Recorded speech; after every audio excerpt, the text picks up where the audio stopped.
Hello dear student, ઓકટેક live સ્કૂલમાં તમારું સ્વાગત છે. લર્નિંગ ટુ લવ, લવિંગ ટુ લર્ન. આજે ધોરણ 12ની એક્ઝામ ખૂબ જ નજીક આવી રહી છે. તો ઓકટેક લાઈવ સ્કૂલ એ વ્રજ પ્રકાશનના ભૌતિક વિજ્ઞાનના પ્રશ્નપત્રોનું સોલ્યુશન લાવી રહી છે. તો આજે આપણે વ્રજ પ્રકાશનના પ્રશ્નપત્ર 1નું સોલ્યુશન કરીશું. તો ચાલો શરૂ કરીએ. ભૌતિક વિજ્ઞાન પ્રશ્નપત્ર 1. ચાલો, તો આપણો પ્રથમ MCQ છે વિદ્યુત ફ્લક્સનું પારિમાણિક સૂત્ર. જો વિદ્યુત ફ્લક્સનું પારિમાણિક સૂત્ર જો આપણને શ્યોરલી ખબર હોય તો આપણે ગણતરી કરવાની જરૂર નથી, પણ જો ન ખબર હોય તો આપણે એની ગણતરી કરીને મેળવવું પડશે. તો ફ્લક્સનું સૂત્ર શું થાય? Flux 5 = E × A. E શું છે? વિદ્યુત ક્ષેત્ર, અને A શું છે? ક્ષેત્રફળ. બરાબર. તો આપણે જાણીએ છીએ કે વિદ્યુત ક્ષેત્રની અંદર રહેલા વિદ્યુત ભાર ઉપર લાગતું બળ શું છે? તો F = QE. તો આપણે E જોતો છે, તો E ને કરતા બનાવીએ તો E = આપણને શું મળશે? F/Q. તો ચાલો અહીંયા મૂકી દો. તો અહીંયા આપણને શું મળશે? F/Q × A. બરાબર. ચાલો, હવે બળ F નું એકમ શું થાય? તો બળ F નું એકમ થાય kg/m/s². ઓકે. ચાલો, આ ક્ષેત્રફળનો એકમ મીટર². અને વિદ્યુત ભાર Q, વિદ્યુત ભારનો Q શું થાય? તો જો વિદ્યુત પ્રવાહ I બરાબર શું થાય? Q/T થાય. તો Q = શું થશે? I × T થશે. ચાલો, આ એટલે વિદ્યુત પ્રવાહનો એકમ એમ્પિયર અને સમયનો સેકન્ડ. એટલે અહીંયા આવશે A × S. એટલે નીચે શું આવશે? A × S. ચાલો, તો હવે પારિમાણિક સૂત્ર બનાવીએ. M શું થશે? જો કિલોગ્રામ એક જ છે એટલે M1. L એટલે જો મીટર એટલે M એટલે L3. T કેટલા થશે? 10⁻². નહીં, 10⁻, જો અહીંયા સેકન્ડ છે તો આ ઉપર જાય એટલે કેટલા? 10⁻³ થશે. એટલે અહીંયા 10⁻³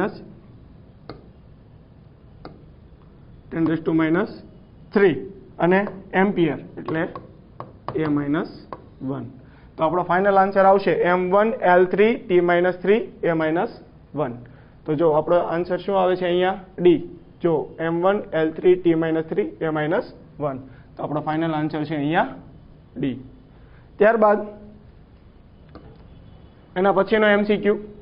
આકૃતિમાં વિદ્યુત ક્ષેત્ર રેખાઓ દર્શાવેલ છે, જેમાં એક વિદ્યુત ડાયપોલ P દર્શાવ્યા મુજબ રાખેલ છે. તો નીચેનામાંથી કયું વિધાન સત્ય છે?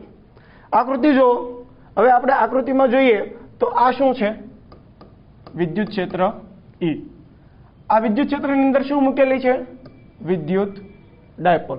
આપણે જાણીએ છીએ કે વિદ્યુત ક્ષેત્ર એ ક્યાં ધન વિદ્યુત ભારથી ઋણ વિદ્યુત ભાર તરફ હોય. તો અહીંયા ધન વિદ્યુત ભારથી ઋણ વિદ્યુત ભાર તરફ. હવે તમે જો આ ડાયપોલની ડાયપોલ મોમેન્ટ P ની દિશા કઈ દિશામાં છે? વિદ્યુત ક્ષેત્ર E ની દિશામાં છે. જોઈ શકો છો. તો આપણે P અને E વચ્ચેનો ખૂણો થીટા કેટલો લઈએ આપણે? 0. તો જ્યારે વિદ્યુત ડાયપોલને વિદ્યુત ક્ષેત્રમાં મૂકવામાં આવે ત્યારે તેના ઉપર લાગતું ટોર્કનું સૂત્ર શું થશે? ટોર્ક ટાવ = P×E થશે. ક્રોસ પ્રોડક્ટ દૂર કરીએ તો શું થશે? PE sin θ થશે. તો થીટા એટલે 0, તો sin 0 0. તો ટોર્ક ટાવ = કેટલા થઈ જશે? 0. તો આના પરથી આપણે શું કહી શકીએ કે વિદ્યુત ક્ષેત્રની દિશામાં ડાયપોલ મોમેન્ટની દિશા હોય તો ડાયપોલ મોમેન્ટ પર લાગતું કુલ ટોર્ક કેટલું થાય? 0 થાય. બરાબર. તો આપણે આમાં શું જવાબ લખી શકીએ? તો પહેલું શું આપેલું? ડાયપોલ કોઈ બળનો અનુભવ કરે નહીં. જો કોઈ ટોર્ક એટલે કોઈ બળ લાગશે નહીં. તો આમાં પ્રથમ આપણો આન્સર શું આવશે? એ, ડાયપોલ કોઈ બળનો અનુભવ કરે નહીં. ત્યારબાદ એના પછીનો એમસીક્યુ છે, એક તંત્રમાં બે વિદ્યુતભારો QA 2.5 × 10⁻⁷ કુલમ અને QB -2.5 × 10⁻⁷ કુલમ આવશે. અહીંયા 10⁻⁷ કુલમ અનુક્રમે A 0,0 -15 સેમી અને B 0,0 15 સેમી બિંદુએ રહેલા છે. તો તંત્રની વિદ્યુત ડાયપોલ ચાક માત્રા મેળવવાની છે. એટલે કે આપણે ડાયપોલ મોમેન્ટ P શોધવાનો છે. હવે જો ડાયપોલ મોમેન્ટ P નું સૂત્ર શું છે? તો ડાયપોલ મોમેન્ટ P નું સૂત્ર છે P = 2AQ. ઓકે, તો અહીંયા જો આપણને બે વિદ્યુતભારો આપેલા છે અને આ બંને વિદ્યુતભારોના આ શું આપેલા છે? અનુક્રમે સ્થાન આપેલા છે. હવે આ ડાયપોલ એ XYZ સમતલમાં રહેલી છે. તો આપણે અહીંયા આકૃતિ પરથી સમજીએ, x y z, બરાબર. તો જો આ -15 સેમી એટલે કે z અક્ષ ઉપર, +15 સેમી z અક્ષ ઉપર, બરાબર. તો આ QA નું સ્થાન ક્યાં છે? QA નું સ્થાન -15 સેમી એટલે કે -z અક્ષ ઉપર, એટલે કે આપણી આ -z અક્ષ ઉપર એનું સ્થાન છે, બરાબર. એટલે કે અહીંયા વિદ્યુતભાર QA રહેલો છે, બરાબર. એટલે કે અહીંયા એનું અંતર કેટલું છે? અહીંયાથી અહીંયા સુધીનું અંતર -15 સેમી. અને QB ક્યાં રહેલો છે? z અક્ષ ઉપર +15 સેમી એટલે કે ઉપરની તરફ અહીંયા રહેલો છે. ચાલો, તો અહીંયા રહેલો છે QA. તો અહીંયા આટલું અંતર કેટલું હશે? 15 સેમી, બરાબર. તો ચાલો, તો બે વિદ્યુતભારો વચ્ચેનું અંતર આપણે શું લઈએ છીએ? 2A. તો 2A બરાબર આપણે શું લખી શકીએ અહીંયા? તો 2A બરાબર જો અહીંયાથી અહીંયા સુધીનું અંતર કેટલું? -15. અહીંયાથી અહીંયા સુધીનું અંતર કેટલું? -15. તો ટોટલ કેટલું થશે? 15 + 15. ટોટલ અંતર બે વિદ્યુતભારો વચ્ચેનું ટોટલ અંતર કેટલું થશે? 15 + 15 30 સેમી, બરાબર. ચાલો, આને મીટરમાં ફેરવીએ તો કેટલા થશે? 0.3 મીટર. તો આપણે વિદ્યુત ડાયપોલ તો 2A નું અંતર મૂકીએ. અહીંયા કેટલું છે? 0.3 ગુણ્યા Q. Q કેટલો છે?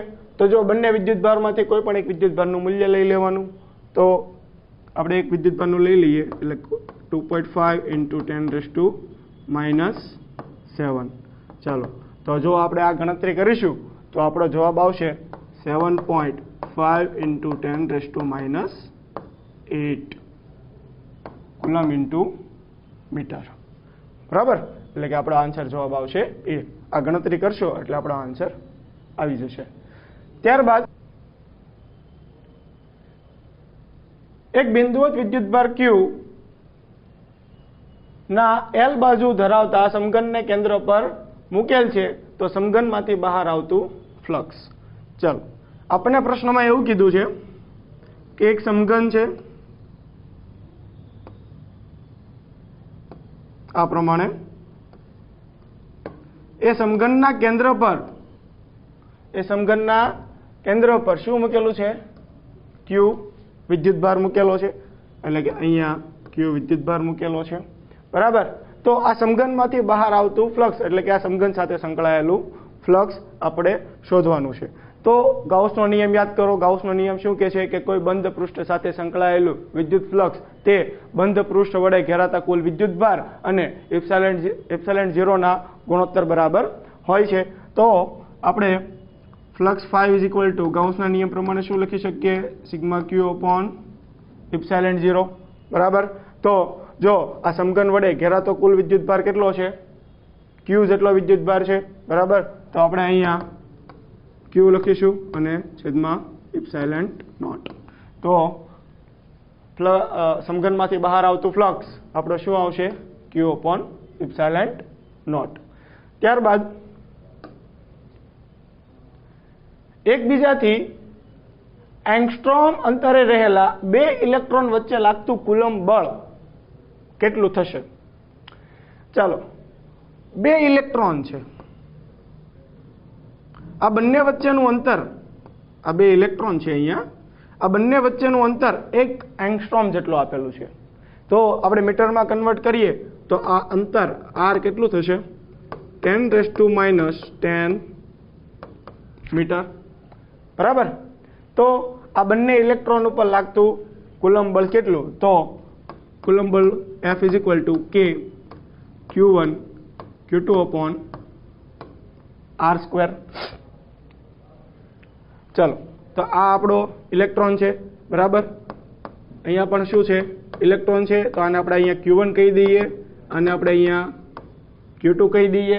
તો ઇલેક્ટ્રોન પરનો વીજભાર કેટલો હોય? તો ઇલેક્ટ્રોન પરનો વીજભાર આપણને ખબર છે -1.6 × 10⁻19 કુલમ. ઓકે, તો ચાલો આપણે અહીંયા વેલ્યુ પુટ કરીએ તો F = K ની વેલ્યુ કેટલી છે? તો 9 × 10⁻9. Q1 કેટલો? 1.6 × 10⁻90 ઇન્ટુ Q2 કેટલો? 1.6 × 10⁻90. ઓકે, ડિવાઈડ બાય અંતર કેટલું છે? 10⁻10. તો અહીંયા આવશે 10⁻10 હોલ સ્ક્વેર.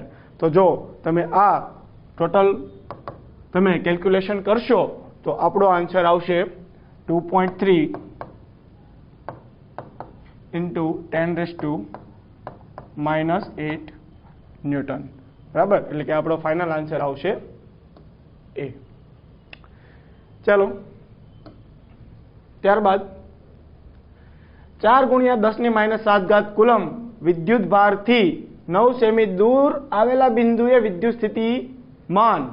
ચાલો, તો આપણને વિદ્યુત ભાર Q નું મૂલ્ય આપેલું છે 4 × 10⁻7 કુલમ. કેટલા સેમી અંતરે? 9 સેમી અંતરે. એટલે કે R બરાબર આપણને કેટલો આપેલો છે? 9 સેમી. તો આને મીટરમાં કન્વર્ટ કરીએ તો કેટલા થશે? 9 × 10⁻2.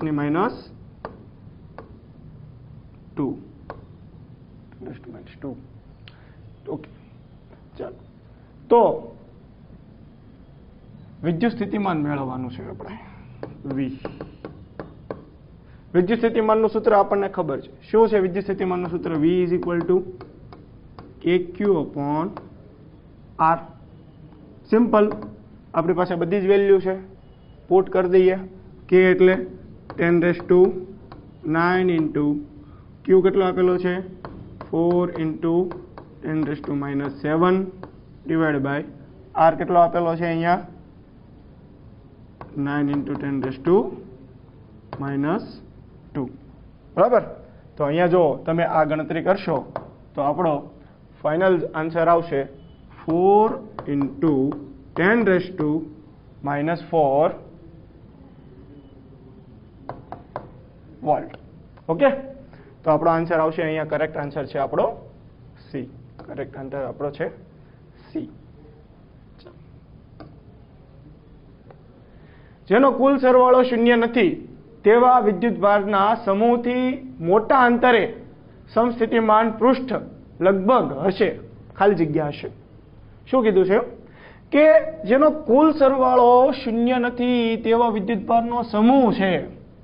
ચાલો સમજી લો કે એક આપણો આ પ્રમાણે એક વિદ્યુતભારનો સમૂહ છે, એટલે કે તેની અંદર ધન વિદ્યુતભાર અને ઋણ વિદ્યુતભાર રહેલા છે, પણ total charge is not equal to 0.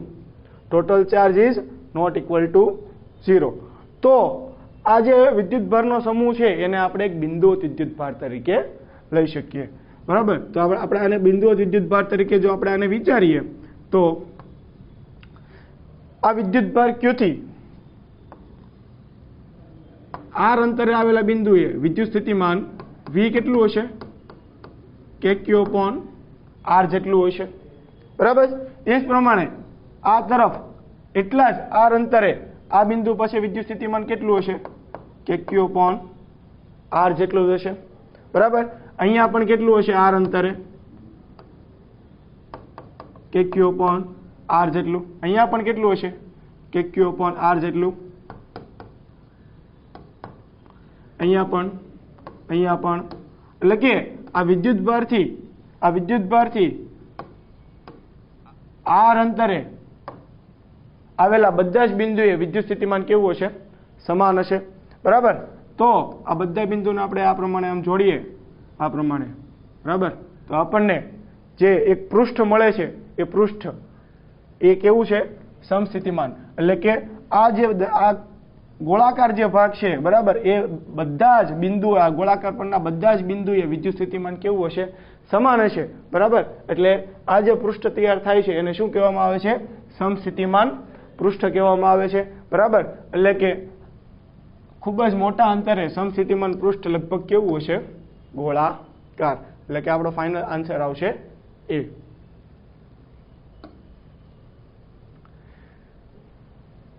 પ્રશ્ન નંબર 8 એક સેમીના ક્રમનું અંતર ધરાવતા બે સુવાહકો વચ્ચે રહેલી હવાની ડાઇલેક્ટ્રિક સ્ટ્રેન્થ 3 × 10⁶ વોલ્ટ પર મીટર હોય તો તેને અનુરૂપ વિસ્થિતિમાન તફાવત શોધવાનો છે આપણે બરાબર તો જો શું કીધું છે એક સેમીના ક્રમનું અંતર ધરાવતા બે સુવાહકો વચ્ચે રહેલી ડાઇલેક્ટ્રિક સ્ટ્રેન્થ આપેલી છે એટલે કે બે સુવાહક છે આ પ્રમાણે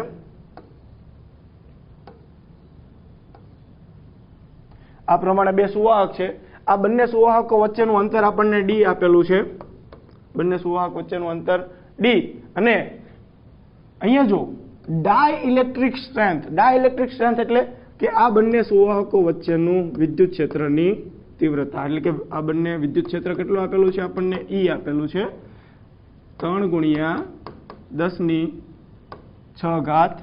વોલ્ટ પર મીટર અને આ બે સુવાહકો વચ્ચેનું અંતર d આપણને આપેલું છે અહીંયા 1 સેમી અને મીટરમાં કન્વર્ટ કરીએ તો 10⁻²મીટર બરાબર તો તેને અનુરૂપ વિસ્થિતિમાનનો તફાવત તફાવતનું સૂત્ર શું છે તો V = E × d સિમ્પલ તો ચાલો E કેટલો છે 3 × 10⁶ ગુણ્યા d કેટલો છે 10⁻² છે બરાબર તો આપણો આ કેટલો આન્સર આવશે અહીંયા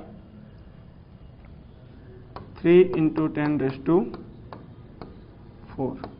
બરાબર તો આપણો ફાઇનલ આન્સર શું છે D ઓકે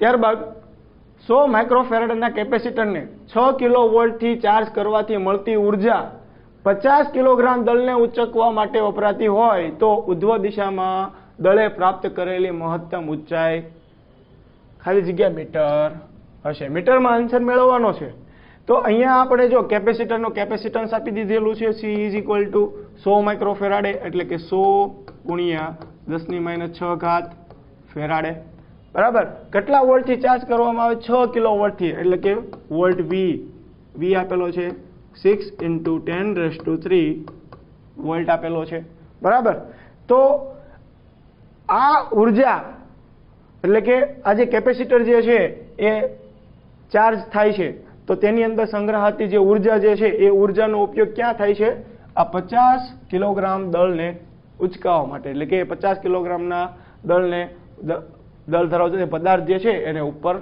લઈ જવામાં વપરાય છે તો પહેલી વાત તો આપણે કે કેપેસિટરની અંદર સંગ્રહાતી ઉર્જા શોધી લઈએ આપણે તો કેપેસિટરની અંદર સંગ્રહાતી ઉર્જાનું સૂત્ર E = 1/2 CV².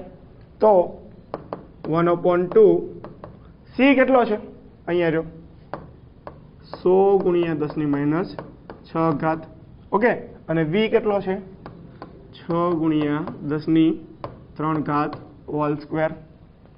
ઓકે તો તમે જો આ ગણતરી કરશો તો તમારી ઉર્જાનું સૂત્ર E આવશે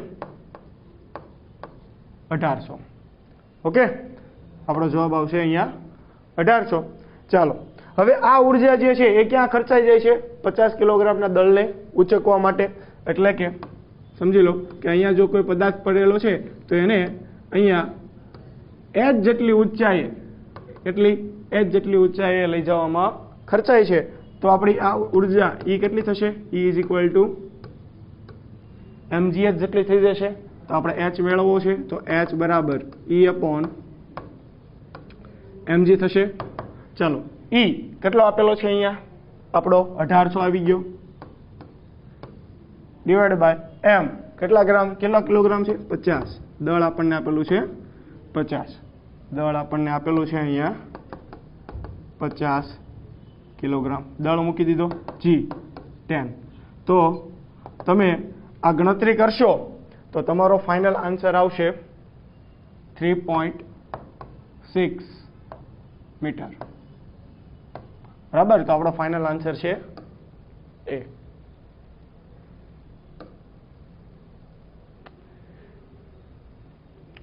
પ્રવાહ ઘનતાનો એસઆઈ એકમ ખાલી જગ્યા છે જો પ્રવાહ ઘનતાનું સૂત્ર આપણને ખબર હોવી જોઈએ પ્રવાહ ઘનતા J ઇઝ ઇક્વલ ટુ શું થાય પ્રવાહ ઘનતા J is equal to I by A થશે ચાલો તો I વિદ્યુત પ્રવાહ I નો એકમ એમ્પિયર અને આ શું છે ક્ષેત્રફળ એટલે કે જો વિદ્યુત પ્રવાહ ઘનતા એટલે કે એકમ ક્ષેત્રફળમાંથી પસાર થતા વિદ્યુત પ્રવાહને શું કહેવાય વિદ્યુત પ્રવાહ ઘનતા કહેવાય એટલે કે આ ક્ષેત્રફળ છે તો આ ક્ષેત્રફળ એટલે મીટર સ્ક્વેર તો વિદ્યુત પ્રવાહ ઘનતાનો એકમ આપણે આવશે B એમ્પિયર પર મીટર સ્ક્વેર ત્યારબાદ કારની એક સંગ્રાહક બેટરીનું EMF 12 વોલ્ટ છે EMF આપેલું છે અહીંયા 12 વોલ્ટ જો બેટરીમાં આંતરિક અવરોધ 3 ઓહમ હોય બેટરીનો આંતરિક અવરોધ એટલે કે સ્મોલ r આપેલો છે કેટલો 0.3 ઓહમ હોય તો બેટરીમાંથી કેટલો મહત્તમ પ્રવાહ ખેંચી શકાય તો બેટરીમાંથી મહત્તમ પ્રવાહ ખેંચી શકાય શોધવાનું છે તો આપણને ખબર છે બેટરી માટે I નું સૂત્ર I ઇઝ ઇક્વલ ટુ શું થશે E upon capital R plus small r આપણે જાણીએ છીએ આંતરિક અવરોધ છે કેપિટલ R બાહ્ય અવરોધ છે E શું છે બેટરીનું EMF છે ઓકે તો અહીં આપણે શું કરી શકીએ કે આપણને શું કીધું છે અહીંયા મહત્તમ પ્રવાહ મેળવો I મેક્સિમમ ક્યારે થાય કે બાહ્ય અવરોધ R કેટલો થાય 0 થાય ત્યારે તો I મેક્સિમમ શું થશે E અપોન સ્મોલ r ચાલો EMF આપણું છે 12 વોલ્ટ અને R છે આપણો 0.3 તો આપણે આ ગણતરી કરશું તો આપણે ફાઇનલ આન્સર આવશે 40 એમ્પિયર ઓકે તો આપણો ફાઇનલ આન્સર આવશે સી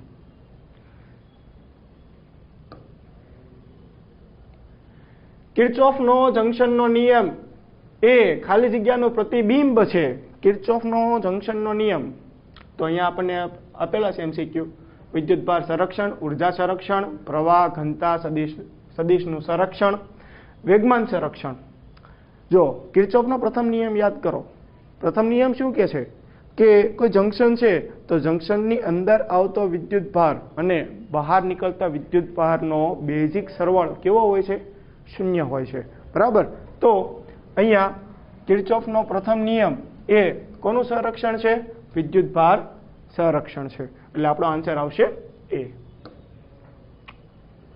ત્યારબાદ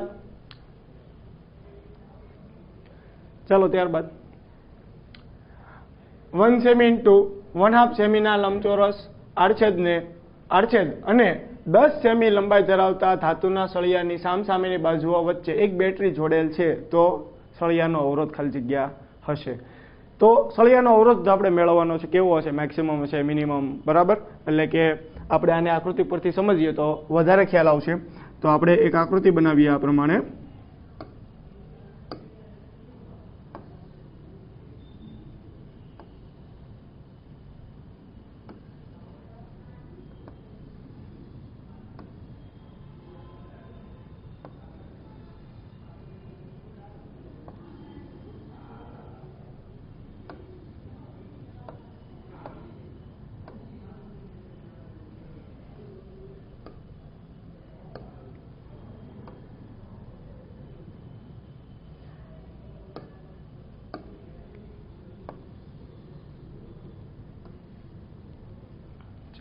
આપણે આકૃતિ કમ્પ્લીટ થઈ ગઈ છે. ચાલો, તો જો આ આડછેદ કેટલો આપેલો છે અહીંયા 1 સેમી ઇન્ટુ 1/2 સેમી. તો આ કેટલું? ધારો કે આ 1 સેમી હોય, આ ધારો કે 1/2 સેમી, અને આ જે ધાતુનો સળિયો છે એની લંબાઈ આપણને આપેલી છે 10 સેમી. બરાબર. તો બેટરીને ક્યાં જોડવામાં આવે? કયા બે છેડા વચ્ચે જોડવામાં આવે? આ બે છેડા વચ્ચે જોડવામાં આવે, ઉપર અને નીચેના બે છેડા વચ્ચે જોડવામાં આવે, આગળનો અને સમઘનની પેલી જે પાછળનો જે છેડો છે ત્યાં જોડવામાં આવે. કઈ જગ્યાએ જોડવામાં આવે કે જ્યાં આપણે સળિયાનો અવરોધ શોધવાનો છે કેટલો હશે?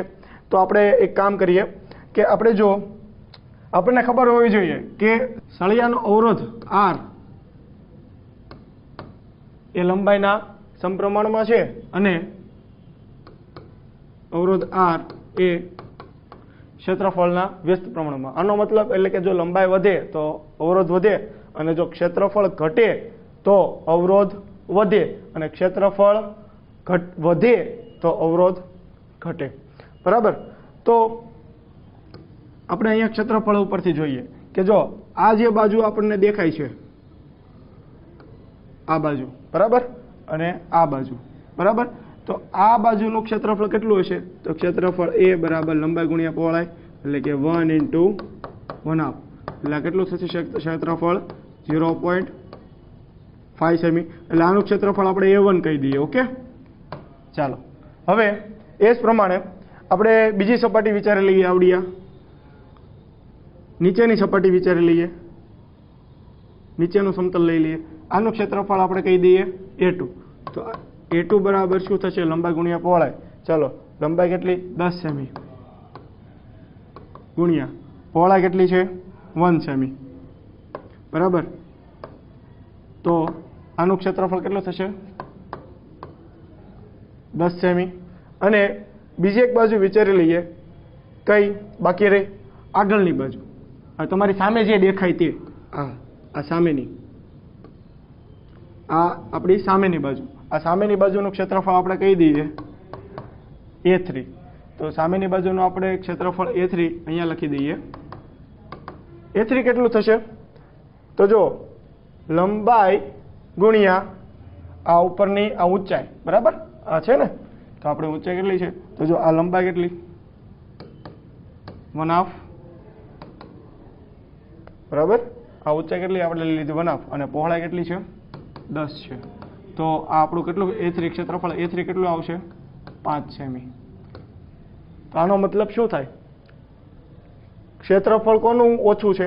કઈ સપાટીનું ક્ષેત્રફળ ઓછું છે? A1 ક્ષેત્રફળ વાળી સપાટીનું ક્ષેત્રફળ ઓછું છે, બરાબર. A2 નું, A3 નું વધારે છે. તો જેનું ક્ષેત્રફળ ઓછું તેનો અવરોધ કેવો? મહત્તમ. જો જેનું ક્ષેત્રફળ કેટલું? ઓછું. જેનું ક્ષેત્રફળ ઓછું તેનો અવરોધ કેવો થાય? મેક્સિમમ થાય, બરાબર. તો આપણો આન્સર શું આવશે? તો જો કઈ સપાટી આવશે આપણી? આ પહેલી સપાટી આવશે 1 ઇન્ટુ 1/2 વાળી, એટલે કે 1 ઇન્ટુ 1/2 બાજુઓ વચ્ચે જો જોડેલો હોય તો અવરોધ કેવો બને? મહત્તમ. એટલે કે આ બેટરીનો એક છેડો અહીંયા અને બેટરીનો બીજો છેડો અહીંયા, બરાબર. તો બેટરીનો એક છેડો અહીંયા અને બેટરીનો બીજો છેડો જો અહીંયા જોડેલો હોય, બરાબર, તો ત્યાં આગળ બેટરીનો અવરોધ કેવો બને? મહત્તમ બને. એટલે આપણો જવાબ આવશે A. 14મું MCQ. 10 સેમી લંબાઈ અને m બરાબર 10⁶ એમ્પિયર પર મીટર વાળું પાતળા નળાકારનું કાયમી ચુંબક છે, તો મેગ્નેટાઇઝેશન પ્રવાહ Im ગણો.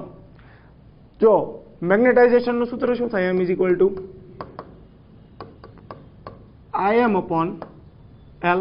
એટલે કે એકમ લંબાઈ દીઠ ઉદ્ભવતા મેગ્નેટાઇઝેશન પ્રવાહને શું કહેવાય? મેગ્નેટાઇઝેશન. તો આપણે શું મેળવવું છે અહીંયા? તો આપણને લંબાઈ આપેલી છે L બરાબર 10 સેમી. તો આ મીટરમાં કન્વર્ટ કરો તો કેટલી થશે? 0.1 મીટર. અને મેગ્નેટાઇઝેશન M આપેલું છે આપણને 10⁶ એમ્પિયર પર મીટર આપેલી છે. તો Im આપણે શોધવાનો છે. તો I એમને કરતા બનાવીએ તો શું થશે m ઇન્ટુ L, m આપણો છે 10⁶ L 0.1, તો આપણો ફાઇનલ આન્સર આવશે 10⁵ એટલે કે આપણો આન્સર આવશે C.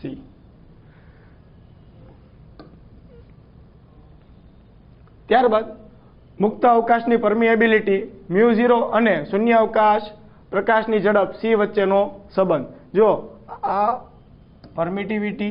પરમિએબિલિટી અને c વચ્ચેનો સંબંધ આપણને ખબર છે શું થાય, c = 1/√μ²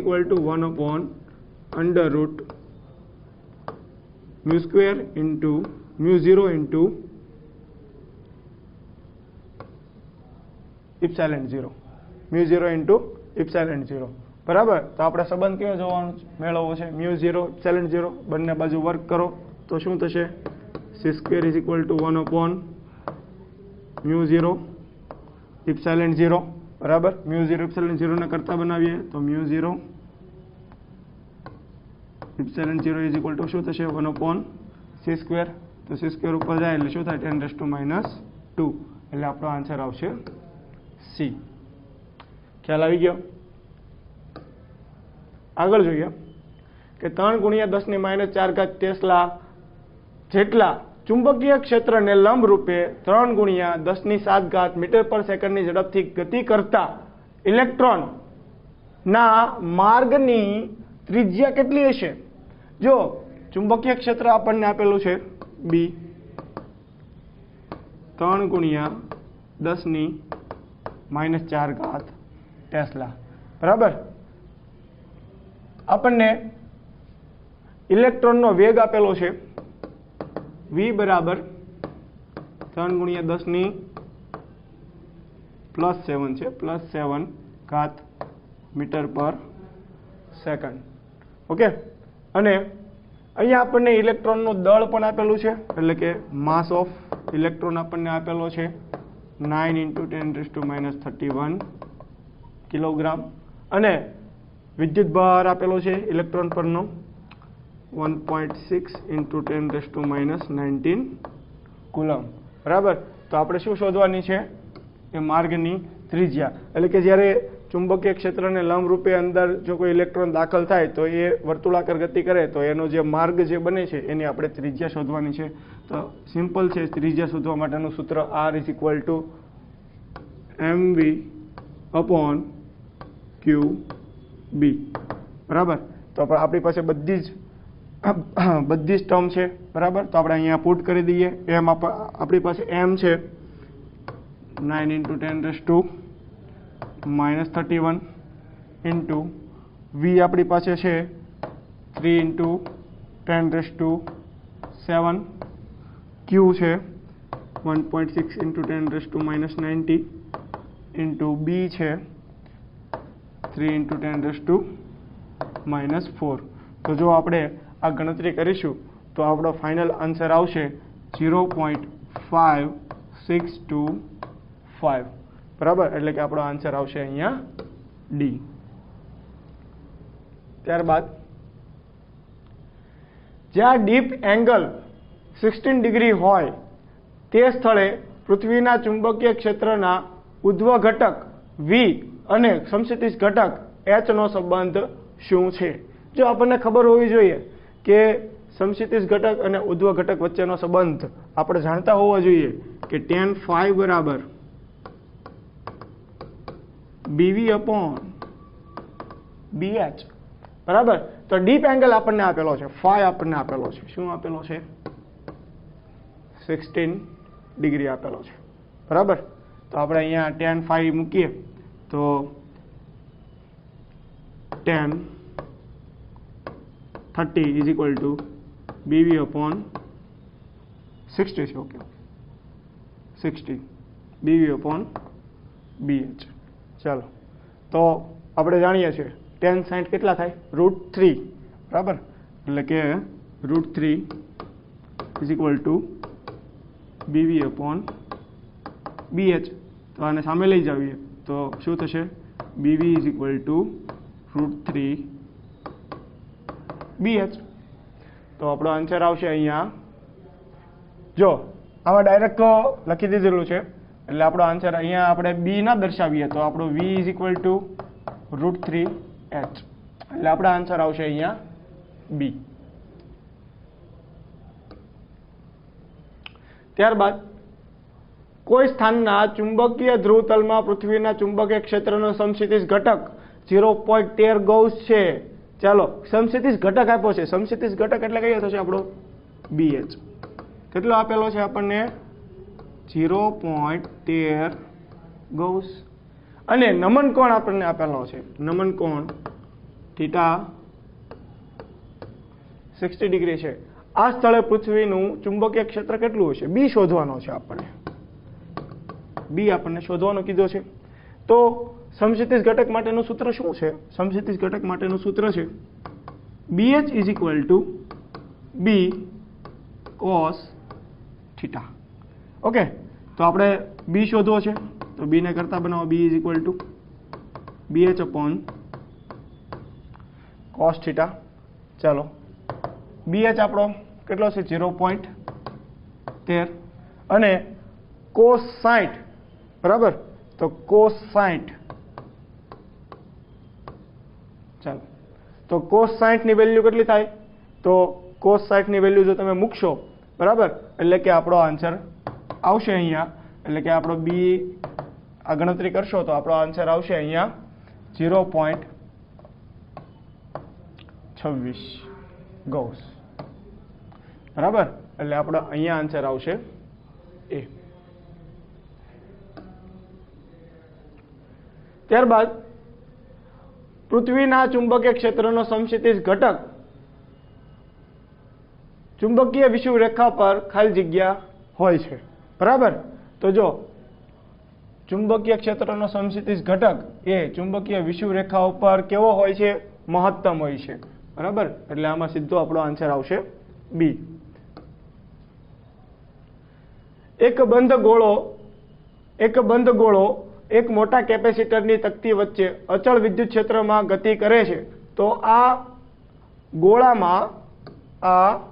ગોળામાં વિદ્યુત પ્રવાહ ક્યારે પ્રેરિત થાય.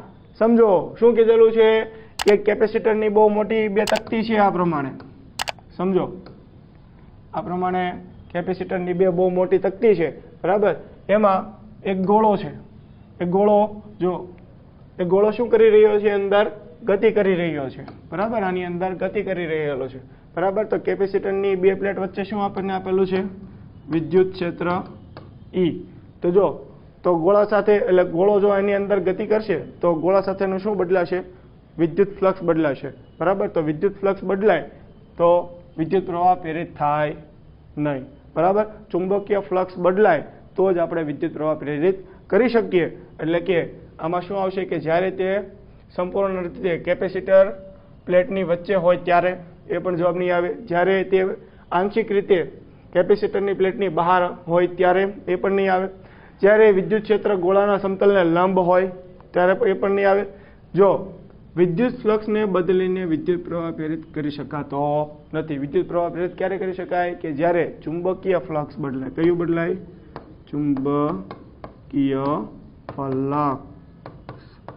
ચુંબકીય ફ્લક્સ બદલાય ત્યારે જ વિદ્યુત પ્રવાહ પ્રેરિત કરી શકાય બરાબર, એટલે આપણો આન્સર આવશે ડી.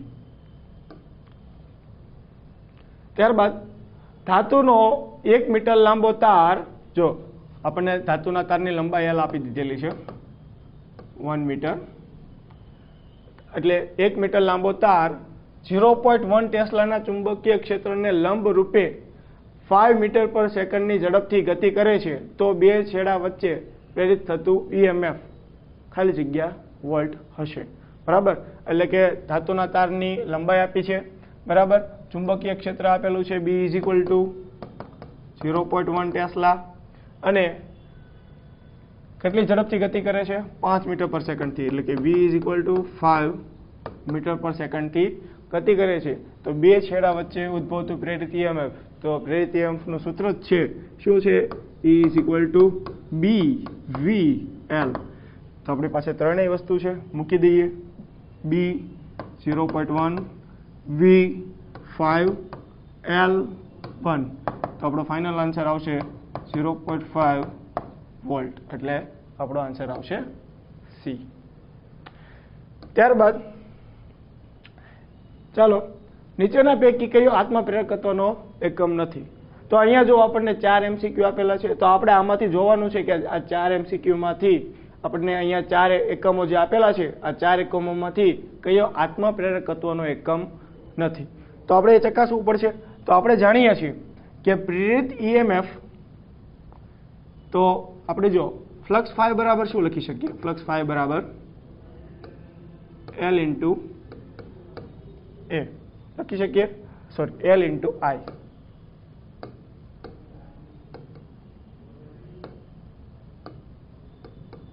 L ઇન્ટુ I બરાબર. તો L ને કરતા બનાવીએ તો શું થશે?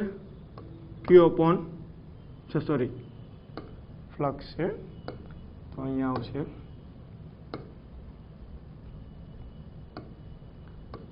Phi upon I. ચાલો ચુંબકીય ફ્લક્સનો એકમ શું થાય? વેબર. અને વિદ્યુત પ્રવાહનો એમ્પિયર બરાબર. તો ઇન્ડક્ટન્સનો વેબર પર એમ્પિયર, તો આપણી પાસે સી છે.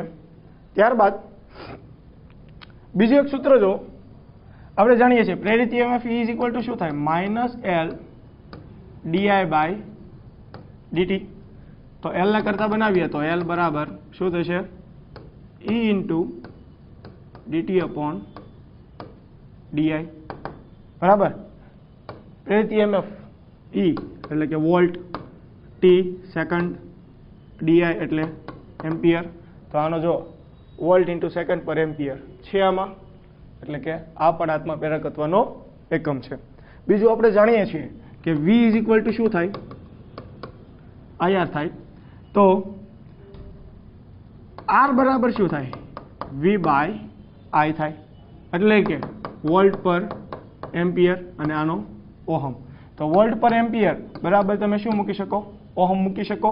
તો ઇન્ડક્ટરનો ત્રીજો હજી એક એકમ થશે ઓહમ ઇન્ટુ સેકન્ડ બરાબર. તો આપણને એ પણ આપેલો છે ઓહમ ઇન્ટુ સેકન્ડ. તો બાકી કોણ રહ્યું? ડી બરાબર. એટલે કે વેબર પર કેપેસિટર પર સેકન્ડ, એટલે કે આપણો ડી જે આન્સર જે છે એ એકમ એટલે કે આત્મપ્રેરકત્વનો એકમ નથી. ત્યારબાદ 220 વોલ્ટ સપ્લાય માટે એક વિદ્યુત બલ્બ 100 વોલ્ટનું રેટિંગ ધરાવે છે, તો બલ્બનો અવરોધ ખાલી જગ્યા ઓહમ. ત્યારબાદ જો આપણને V આપેલો છે 220 વોલ્ટ, 220 વોલ્ટ આપેલો છે, અને આ વિદ્યુત બલ્બનો પાવર આપણને આપેલો છે P, કેટલો છે? 100 વોલ્ટ. 100 વોલ્ટ છે બરાબર. તો બલ્બનો અવરોધ R શોધવાનો છે. તો આપણી પાસે સિમ્પલ એક સૂત્ર છે P is equal two V² upon R. તો R ને કરતા બનાવીએ તો R બરાબર શું થાય? V² by P. ચાલો તો V કેટલો છે? 220 વોલ્ટનો વર્ગ, અને P કેટલો છે? 100. તો આપણે આ ગણતરી કરીએ તો આપણો જવાબ આવશે B, 484 ઓહમ બરાબર. એટલે કે આપણો આન્સર આવશે અહીંયા B. તો આજનો લેક્ચર આપણે અહીંયા સમાપ્ત કરીએ છીએ. જો તમને વિડીયો ગમ્યો હોય તો લાઈક કરો, શેર કરો અને સબસ્ક્રાઈબ કરો અને તમારા મિત્રોને શેર કરો બરાબર. Thank you for watching.